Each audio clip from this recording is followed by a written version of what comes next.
Olá, alunos! Essa é a nossa quinta aula de recuperação. Nessa videoaula, vamos trabalhar o conteúdo de sistema digestório. Quem vai estar conduzindo essa aula é a professora Cristina. E nós desejamos a todos uma boa aula. Então, vamos começar vendo a função do sistema digestório.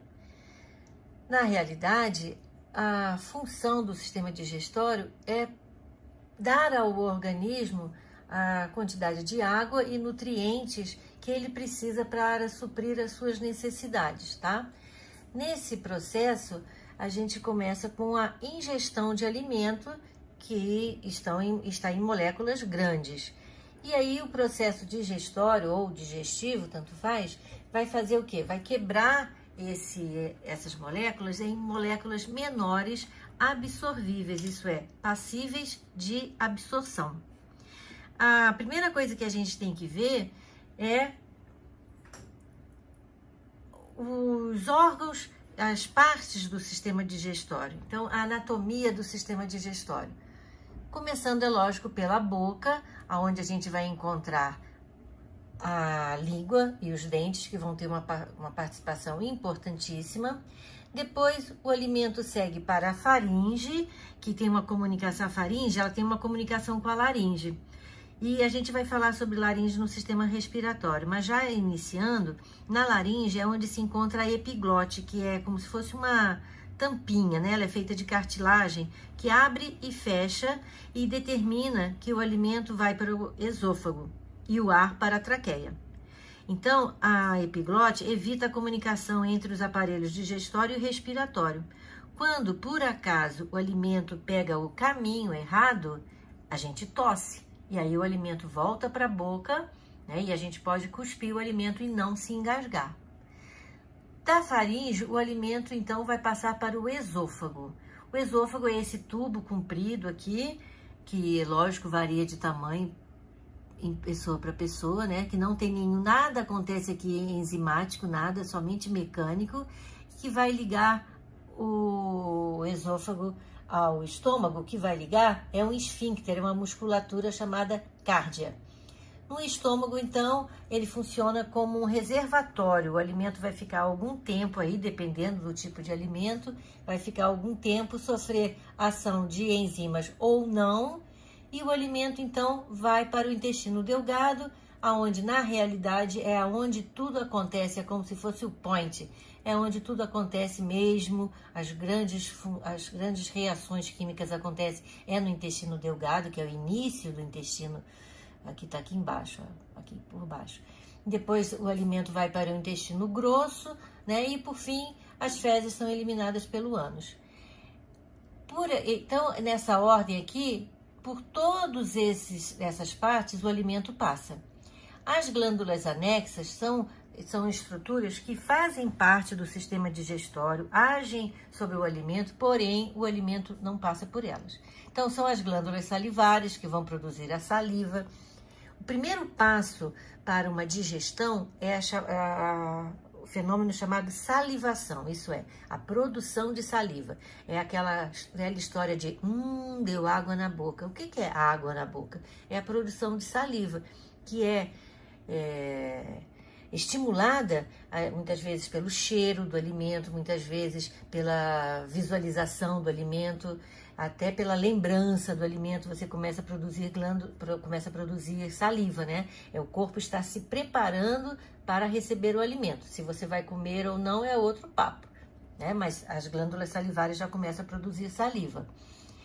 E o pâncreas, que é um órgão, uma glândula mista, né, que tem a sua função endócrina, que nós falamos na aula, vamos falar na próxima aula do sistema endócrino, que ela produz hormônios, e hoje nós vamos ver a função exócrina do pâncreas, que é a produção do suco pancreático.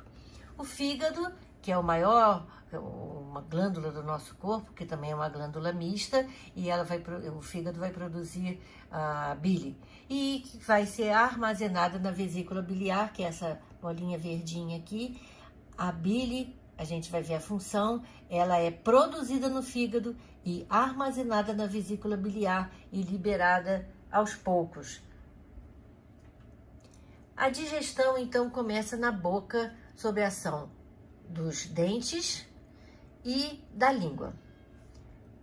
A mastigação é um processo importantíssimo. Por quê? O que acontece quando a gente mastiga mal, mastiga pouco, come com muita pressa e não mastiga direito os alimentos? Nossa, parece que a gente comeu muito mais do que na realidade a gente comeu. Por quê? Quando a gente mastiga bem e quebra os alimentos sólidos em pedaços pequenos, a mastigação é uma digestão chamada mecânica. Só quebra os alimentos sólidos em pedaços pequenos, tá? Mas facilita a ação das enzimas, facilita a digestão química. Então, a mastigação é muito importante, por isso é muito importante ter uma boa dentição, cuidar bem dos dentes, para que eles possam triturar o alimento em pedaços menores, facilitando a digestão química e facilitando também a deglutição. Depois, a insalivação, que é a ação da saliva nos alimentos.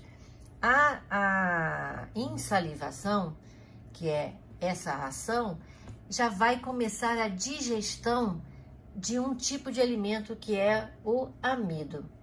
Todo o amido é quebrado na boca? Não. Já acabou a digestão do amido? Não, só começou. Então, a digestão mecânica dos alimentos começa na boca, de todo o alimento. Mas a digestão química que começa na boca é somente a digestão do amido, sob a ação de uma enzima chamada amilase salivar. É fácil. A amilase age sobre o amido, salivar porque é produzido pelas glândulas salivares. E depois vem a deglutição. Na boca, a gente fala que alimento misturado à saliva se chama bolo alimentar. Então, enquanto está na minha mão, está no meu prato, está na minha colher, é alimento. A partir do momento que eu coloquei na boca, mastiguei, misturei esse alimento à saliva, eu chamo de bolo alimentar. E aí, eu vou, empurrado pela língua, eu vou engolir esse alimento, tá? E aí, a partir desse momento, nada mais é minha responsabilidade. A língua também é muito importante para a percepção do gosto, né? Na língua, e principalmente na língua, também no palato mole, também, que é o céu da boca, também tem as papilas gustativas, que são saliências, né, na nossa língua, que permite o sentido do paladar. Essas papilas gustativas são estimuladas pelos diversos sabores, né, que são 5, e mandam mensagem para o sistema nervoso dizendo o gosto, né, o sabor do alimento e se ele está bom ou não para o consumo. Aí depois eu engoli e o alimento vai para o esôfago. Mas então, como eu falei aqui, né, a pitialina age sobre o pH 7, que é um pH neutro, e a ação mecânica dos dentes, já falei, né, a movimentação da língua que joga o alimento de um lado para o outro, do lado para o outro, do lado para o outro, e eu tenho o bolo alimentar. E o bolo alimentar, então, depois da deglutição, vai descer pelo esôfago. O esôfago, gente, não tem função nenhuma química. Ele não produz nenhuma enzima. Ele é somente um cano, vamos dizer assim, de musculatura lisa. Então, a contração é involuntária, eu não controlo, por onde vai descer o alimento rumo ao estômago. Ele tem os chamados movimentos peristálticos. Então, os movimentos peristálticos, que são movimentos mecânicos, são movimentos involuntários, são movimentos que vão empurrar o alimento para baixo, sempre em direção ao estômago, vão facilitar, então, a chegada do alimento ao estômago. Começa no esôfago e vai terminar lá no final do tubo digestório. Ligando o esôfago ao estômago, chegamos ao estômago, tem uma estrutura chamada cárdia. A cárdia, então, é o esfíncter que vai possibilitar que o alimento, o bolo alimentar, no caso, desça do esôfago e entre no estômago. Ela se abre paulatinamente, aos poucos. Quando o alimento chega, o bolo alimentar, chega ao estômago, vão continuar os movimentos peristálticos, que é uma digestão mecânica, que vai facilitar a mistura do alimento aos sucos gástricos. O suco gástrico, ele tem um ácido que é chamado ácido clorídrico muito importante. O ácido clorídrico, ele tem a função de baixar o pH do estômago para aproximadamente 2, que isso é bem ácido. Ele também contribui para matar os micro-organismos que porventura tenham chegado aí, que não pode, né? Mata todos? Infelizmente não, mas mata a maioria. E ele amolece os alimentos também e principalmente ele fornece ao ambiente um pH ácido que facilita a ação, que possibilita a ação da pepsina. O estômago, ele tem um muco, né? A mucosa estomacal produz um muco que protege o estômago contra a ação do próprio ácido, né? Para o ácido não ferir o estômago. E agora, o bolo alimentar misturado ao suco gástrico eu chamo de quimo. É fácil. Estômago-quimo. E aqui estão as enzimas que vão agir no suco gástrico. Então, a mucosa gástrica no estômago produz duas enzimas. A pepsina, que vai agir sobre as proteínas. Então, agora sim começou a digestão química das proteínas. A digestão mecânica das proteínas começou lá em cima, na boca, né? Sobre a ação dos dentes. Quando a gente come carne, por exemplo. Mas a digestão química somente começa no estômago. Mas já são possíveis de absorção? Não. Então, eu tenho ainda moléculas muito grandes, que são chamadas peptonas. Não são absorvíveis. E a outra enzima é a renina, que vai agir sobre a caseína, que é a proteína do leite. O que ela vai fazer? Ela vai coagular o leite. E qual é a importância disso? O leite coagulado, ele fica mais tempo dentro do estômago. A renina, ela é produzida em grande quantidade em bebezinho. Por quê? Porque o bebê só bebe leite, né? E tem muitas pessoas que, inclusive, que dizem que depois de adulto que a gente não deveria tomar leite, porque a produção de renina diminui muito e às vezes o leite pode ser de difícil digestão. Agora, o quimo, então, que é essa massa ácida misturada, né, do bolo alimentar com o suco gástrico, vai ficar mais ou menos umas 3 horas no estômago, dependendo do que a gente comeu. Fica mais tempo ou menos tempo, tá? E agora o alimento, então, vai chegar no intestino delgado. Na realidade, o quimo vai chegar ao intestino delgado e, na realidade, o que vai acontecer mesmo as coisas, as maiores funções são realizadas nos primeiros 12 dedos, por isso tem esse nome, duodeno, 12 dedos, o tamanho de 12 dedos juntos, né? Que é o chamado duodeno, a primeira parte do intestino delgado. Depois as partes são jejuno e íleo, mas o que acontece mesmo é no duodeno. O que acontece no duodeno? Primeiro a gente vai ver a liberação do suco pancreático. O suco pancreático é produzido, é lógico, pelo pâncreas, né? É uma solução alcalina porque tem bicarbonato de sódio. Qual é a importância do bicarbonato de sódio? Imagine, o pH do quimo é muito baixo, 2, cheio de ácido clorídrico. Mas o estômago tem a proteção da mucosa estomacal, que produz o muco. Só que o duodeno não tem essa proteção. Então, o quimo chegaria com muita acidez no duodeno, poderia causar úlcera duodenal. Então, o que a natureza muito sabiamente faz? Produz suco pancreático, que é lançado no duodeno com bicarbonato de sódio. E o bicarbonato de sódio aumenta o pH daquela região, que é o pH básico, né? Vai lá para o 8. Então, o bicarbonato de sódio é muito importante para tornar a solução alcalina. E quais são as enzimas do suco pancreático? Primeiro, a maltose. A amilase pancreática, que vai agir sobre o amido. Que amido? Aquele que escapou lá da amilase salivar. Por quê? Porque às vezes eu não mastiguei direito, engoli direto, e aí o que aconteceu? Amido vai chegar quase que inteiro lá no meu intestino. Então, eu preciso da amilase pancreática, que vai quebrar o amido em maltose. Maltose. Maltose é glicose mais glicose. Absorvível já? Não. Eu só absorvo monossacarídeo e a maltose é um disacarídeo. Outra enzima, lipase pancreática, vai agir sobre os lipídios. e vai quebrá-los em ácidos graxos e glicerol. Absorvíveis? Sim, isso é, passíveis de serem absorvidos. Já começou e terminou a digestão dos lipídios, lá no duodeno. A outra enzima, tripsina. A tripsina vai agir sobre as peptonas. A digestão das peptonas, das proteínas, começou lá no estômago, mas ainda elas não foram absorvidas. Então, precisa do suco pancreático para quebrar as peptonas em polipeptídeos.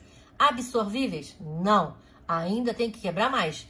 A quimiotripsina também vai agir sobre as peptonas, quebrando em polipeptídeos, que ainda não são absorvíveis.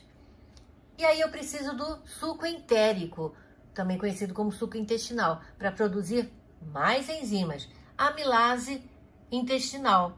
Aí sim, esta amilase vai agir sobre amido, que vai quebrar a maltose em glicose mais glicose. E aí sim eu posso absorver. E a eripsina vai agir sobre os oligopeptídeos, quebrando-os em aminoácidos. Agora eu posso absorver. E absorvendo os aminoácidos, eu produzo outras proteínas. E por último, a lipase intestinal, que vai agir sobre os lipídios, também quebrando em ácidos graxos e glicerol. E por fim, a bile. A bile, ela não tem ação enzimática nenhuma. Mas o que ela vai fazer? Você já tentou lavar uma panela que você acabou de estourar pipoca só com água? Nada acontece, você não consegue. Você precisa do quê? Do detergente. A bile faz o papel exatamente do detergente. Ele emulsifica as gorduras, facilita a ação das lipases. A bile é produzida pelo fígado, guardada na vesícula biliar e a vesícula biliar libera aos poucos essa bile quando a pessoa come gordura.